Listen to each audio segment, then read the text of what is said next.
Senior सहाफ़ी तज़कियाकार हामिद मीर साहब ने भी हमें ज्वाइन किया है।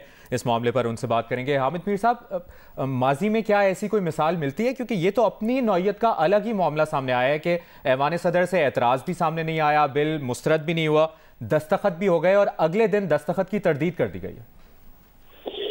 देखें, सदर आरिफ अलवी साहब ने जो अपने कुछ जो लीगल एक्सपर्ट्स हैं, जो उनके वकला हैं, उनके साथ इस पे सलाह मशवरा भी किया और उनसे बातचीत भी की है, तो उस की रोशनी में जो मुझे पता चला है वो ये है कि प्रेसिडेंट साहब का ये कहना है कि मैंने जब ये बिल आए थे, मैंने ये बिल पढ़े, देखे, और उसके बाद इसमें जो मुझे कुछ चीज़ों पे एतराज़ था, मैंने कुछ उस पर जो आईनी माहिरीन हैं उनके साथ बातचीत भी की, और उसके बाद फिर मैंने अपने अमले से कहा कि ये बिल आप वापस भेज दें।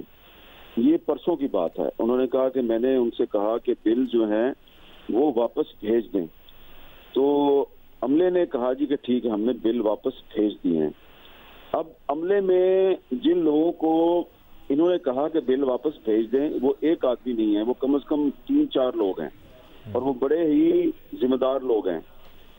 और अब सदर साहब कह रहे हैं जी कि उन्होंने मुझे कहा कि हमने बिल वापस भेज दिए हैं, लेकिन बाद में मुझे पता चला कि इन बिल्स पर दस्तखत करके इनको कानून बना दिया गया। और इसका मतलब यह है कि सदर साहब जो हैं वो अपने अमले पे इल्जाम लगा रहे हैं कि उन्होंने उनके जाली दस्तखत किए हैं।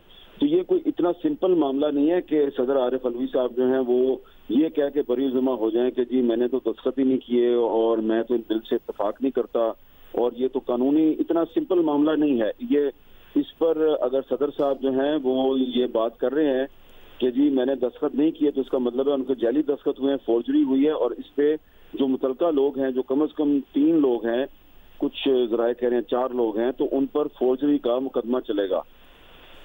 सदर साहब ने इस सिलसिले में एक मुल्क के मुमताज आईनी माहिर हैं जो सुप्रीम कोर्ट के वकील हैं, उनसे सलाह मशवरा भी किया है, और वो इस बारे में इन इम्कानात का जायजा ले रहे हैं कि क्या इस सिलसिले में वो अपने अमले के 3-4 अफराद पे फोर्जरी का मुकदमा दर्ज करवाएंगे, या इस बारे में वो सुप्रीम कोर्ट में जाएंगे। इस पे वो मुख्तलिफ ऑप्शंस पे गौर कर रहे हैं। लेकिन ये किसी भी सदर की तरफ से अपनी नौयत का एक पहला वाकया है कि वो ये कह रहा है कि मैंने तो बिल पे दस्तखत नहीं किए, और वो बिल पे दस्तखत हो भी गए, और जब वो बिल कानून बन गया, पास हो गया, तो ये सारे जो मामलात हैं इसमें कम से कम 3 दिन लगे हैं। तो 3 दिन के बाद आज इतवार के दिन सदर साहब जो हैं वो ये कह रहे हैं जी कि मैंने दस्तखत नहीं किए।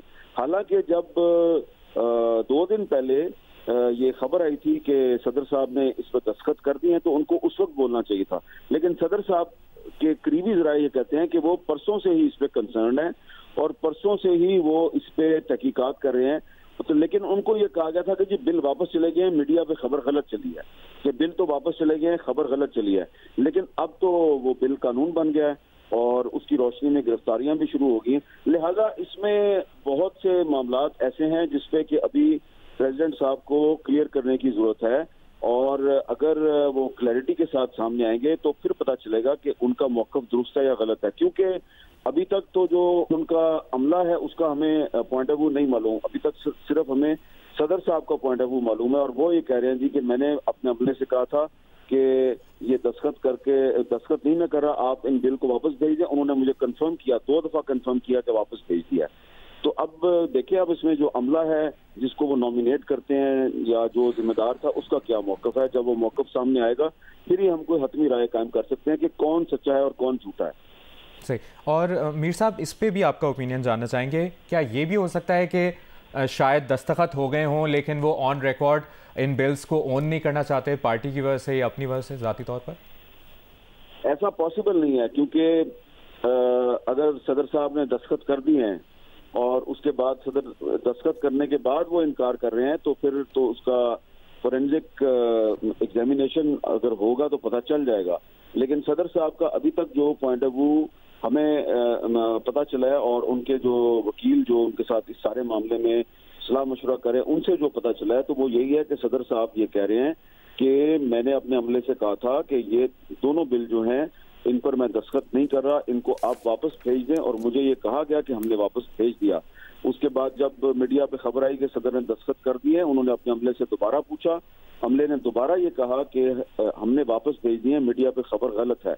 लेकिन अब जब सदर साहब को पता चला है कि ये कानून बन गया है और इसकी रोशनी में गिरफ्तारियां शुरू हो गई हैं, चेयरमैन तहरीक इंसाफ पर भी मुकदमा दर्ज हो गया है, शाह महमूद कुरैशी साहब पे भी मुकदमा दर्ज हो गया, असद उमर साहब पे भी मुकदमा दर्ज हो गया। तो अब सदर साहब को कहते हैं कि जी यकीन हो गया मुझे कि ये एक कानून बन गया और अब इस पर बाकायदा गिरफ्तारियां शुरू हो गई हैं, लिहाजा उन्होंने अब माफी तलाफी शुरू कर दिया। तो मेरा ख्याल है कि सिर्फ सदर साहब का बयान दे देना काफी नहीं है, जैसा कि हमें जो मालूम हुआ है कि उन्होंने अपने वकील से सलाह मशवरा किया है कि इस सिलसिले में वो कानूनी कार्रवाई करना चाह रहे हैं अपने अमले के खिलाफ और अदालत में जाना चाहते हैं। जब तक वो ये काम नहीं करेंगे तो तब तक उनकी जो स्टेटमेंट है अभी तक वो मशकूक है। और उनका ये कहना कि जी मैं माफी मांगता हूं, तो ये कोई सदर ममलकत के शान शान ये स्टेटमेंट नहीं है, जब तक कि वो इस सिलसिले में ठोस दस्तावेजी सबूतों के साथ कोई कानूनी कार्रवाई नहीं करते।